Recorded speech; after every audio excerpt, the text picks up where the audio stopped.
Okay, welcome back. We're looking a bit more deeply into how managers can build trust in organizations. And we're looking at the readings in some way, how to manage stakeholder trust. There's been research going on. Some of it is mine. Some other people have contributed to this. So we know a fair bit about how managers, leaders can build stakeholder trust if they decided that that's a major concern for them. Okay, what did you get from the articles? What did you take away from any of the readings in terms of building trust? If you were in a position of a CEO, what would you do? Well, based on this reading, one of the things that really stuck out to me was the companies that were reactive to PR disasters. So they reference Mattel, I believe, and just that they didn't manage it effectively from the first place, or they focused too much emphasis originally on their customer stakeholders as opposed to their supplier stakeholders, and then in turn ended up offending their suppliers when they had originally tried to place the blame on them. So I think a big part of it, the article had a lot of revealing insights about trust and what the dimensions of trust are. But for me, what was very surprising was just the lack of companies kind of taking initiative and being very quick to place the blame elsewhere, and how that exacerbates mistrust. Right. But there's a lot that they can do to build trust as well, and a lot of things that they're investing in are actually not necessarily conducive to building trust. For example, a lot of companies want to be more transparent, but that isn't necessarily the best vehicle. So that was also very outstanding to me. But for me, value congruence was really interesting. I didn't realize that would be such an important factor to all stakeholders. I always thought that as a customer, sort of, yeah, I'd have to agree with them, or if I was an employee, I would want to be on the same line. But I never considered that suppliers demand the same type of relationships. So that was interesting. I feel that's really important in terms of, I guess, how companies are finding it tricky to satisfy every stakeholder. So ensuring that they have value congruence with what the organization is already headed towards, I think is very important. I think that could get rid of a lot of the barriers that they have to, I guess, appeasing them. Just making sure that everybody is on the same track. And then I think how you were talking about transparency, I really think that is important. I mean, if they did have the same values, I guess if we compound these things, you have the same values and you're transparent, I believe that could, we could solve a lot of issues, and we could be a lot more productive and efficient in those ways. So I don't know. I learned a lot from this article too. I thought value congruence was really important. But yeah. So this is kind of striking in a way. It's like, oh, okay, well, in some way you're hoping for value congruence, right? With anybody around you, at least the value should be that you're not hurting each other, right? And it seems that most organizations at this point are seen as actually expected to do bad. Yeah, there's so much mistrust around that. An organization that would say we're caring, we are in some way, as the statement of the CEOs is saying, we believe that Americans deserve an economy that allows each person to succeed through hard work and creativity and to lead to a life of meaning and dignity. Those are nice words, right? But the immediate reaction that I've gotten from you guys also is like, well, what, like, who is saying this, right? Yeah, everybody who would not agree with this value statement, right? But is there value congruence? Is there value congruence? Can they deliver on these promises here, like delivering value to our customers, investing in our employees, dealing fairly and ethically with our suppliers, supporting the communities in which we work, generating long-term value for shareholders? Do you trust those statements? What's sort of coming up for you? So I personally don't trust those statements. I don't want to seem like too much of a skeptic. And not that there aren't organizations that are actually making a real impact in these arenas. But for the most part, I made a joke, but it's not like CEOs are going to come out and openly make a statement like, hey, by the way, we're interested in maximizing our own wealth. We make 20 times what we've made while everyone else's salaries has remained stagnant over the years. But we're committed to our communities. There is mistrust there. And when I talk about transparency not being overrated, that was the title of that segment of the article. But it's misguided transparency. So if you are going to back statements like this and then you're not acting in alignment with that, and that is reflective in whatever you disclose to the public, which hopefully is a holistic picture, that's what really exacerbates the issue. So instead of putting all this money towards initiatives, just simply making things more transparent, companies seem to be missing the point. It's not just about making it transparent, it's about the actual intention behind making it transparent. And can we hold you accountable to these actions? Because if you go on any of these companies' websites, this is not new dialogue. They all tout this same sort of narrative, which, you know, has desensitized us and increased the mistrust. So it really depends on them actually following through and being accountable, and how so? And then what are the assumptions behind that? What does this mean? What does dignity look like to an employer? There are CEOs on here who are notorious for not treating their workforce with dignity. And that's something that needs to be addressed. If you have, you know, your employees collapsing on the job and everyone has to work around them, and then you put your name on this, I mean, what are we doing? And that's the example of Amazon that happened, Yes. right? And so, And I also, I agree with everything that you said, but I also think that while you sign this paper, it's like you have established policies and procedures that the way that you do things, and a lot of all the companies in here don't run the same. So I think dignity and transparency for each company is different. It'll mean something different to each of them, whether that's per company or per like industry as a whole. But I think that they have some foundation or just infrastructure things that need to be changed in order for them to reach the goal that they're saying that they will reach. Because I had a friend that worked at McCormick, and I'm specifically talking about the McCormick, I believe it's in Towson, it's close to Towson, and she was like, yeah, I wouldn't recommend, you know, you being an intern there because they have very old processes. Like, I learned how to calculate this in class, but they do it the old way, so yeah, just don't even go. So it's just, your CEO said that you're going to change and be this way, but will your policies actually change to reflect this? Will your workforce change to reflect this? Will you take the action that's needed in order to make those things come true? And I don't think that, I don't trust it, because I don't think that they're going to do it. Okay. It takes a lot. And I think most people are not trusting these statements. And that's the big challenge. Students at home, think about it, whether you trust these kind of organizational statements and commitments and why you don't, and where that mistrust is coming from. Because this is foundational. If you don't understand where this is coming from, you can't really address it, right? We've talked about it. Yes, you can build trust. And you need to understand why there's mistrust and where that's coming from. And that you need to address that root cause. And the root cause, I would say, is that the current way of thinking about organizing is in some way manipulative. It's opportunistic. It's actually baked into the assumptions, right? The maximization model here, this one, assumes that we're psychopathic. We don't have values other than more.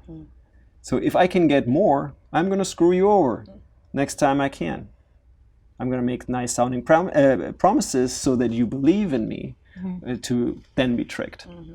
So this can work over some time, but for so many years now, this doesn't work anymore, and people are highly cynical about this kind of approach. So it does really require this fundamental paradigm shift, a value shift, to create this value congruence, to convince you that a company leader is actually walking the walk, right?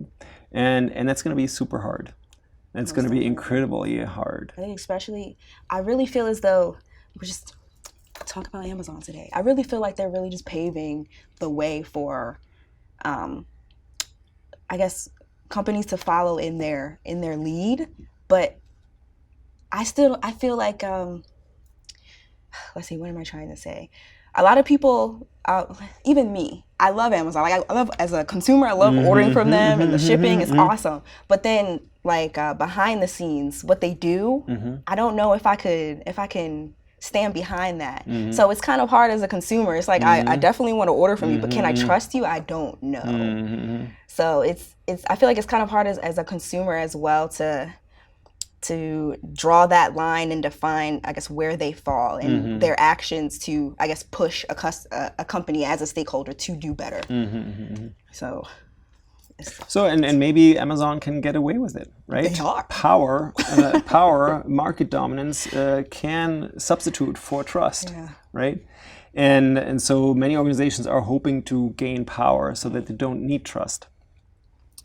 The big question here that we're addressing here, and students going back to the main focus of this course, this class, is how do you address these global challenges? Those global challenges haven't been solved yet. No one person knows how to solve them. No one company does. So what you need to do is you need to collaborate more. And collaboration doesn't work without trust. And so you need to find ways to build trust with your employees, to get them excited, to get them engaged, with your customers, to sort of bring them into the fold and help you to design processes, organizations, products or services that actually do solve meaningful, relevant problems, right? I mean, is it a relevant problem for you to get a delivery of a book an hour right after you clicked it or a day after? That's a big question, right? Is that a relevant problem? I mean, right now, under this model, more is better. Yes, you're going to put your energies, your investment into drones that will immediately serve you with that kind of a product, etc. And on the other hand, is this a meaningful problem that is solved by that? You can't have this conversation really with your customers in some way meaningfully helping you potentially with saying maybe something else is a more important problem. Maybe something else is more important, that we build a community around where Amazon is. Maybe that these employees have a better kind of lifestyle, right? Maybe those are meaningful problems that even a customer would say, you know what, if it means that I don't get my whatever Thermomix or whatever I'm ordering the next hour, then maybe that's okay, you know? Maybe I can wait. Anyhow, those kind of conversations are different kind of conversations that are currently being had in most organizations.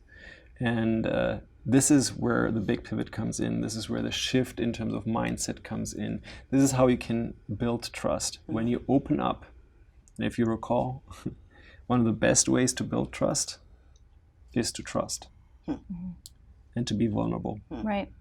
So when you open up to conversations that are meaningfully relevant to the future of the organization, and you give people responsibility and you trust them with that responsibility, then you typically see a miracle happen. Not always, but often. And for managers and leaders to work and think that way takes a lot. Yeah, most definitely. Yeah, because most of them want to control. Command and control has been the standard operating mechanism. It doesn't require trust. But I think I'd like to tie that into, I guess, supply chain in a way. So in terms of suppliers, you have different tiers of suppliers, and you don't know whether, okay, you order, I don't know, poly beads from someone, you don't know where they get their plastic from. So in terms of trust and in terms of, I guess, consumers holding companies accountable for their actions, they're holding companies accountable for their tier 3 suppliers or tier 14 suppliers and what they're doing.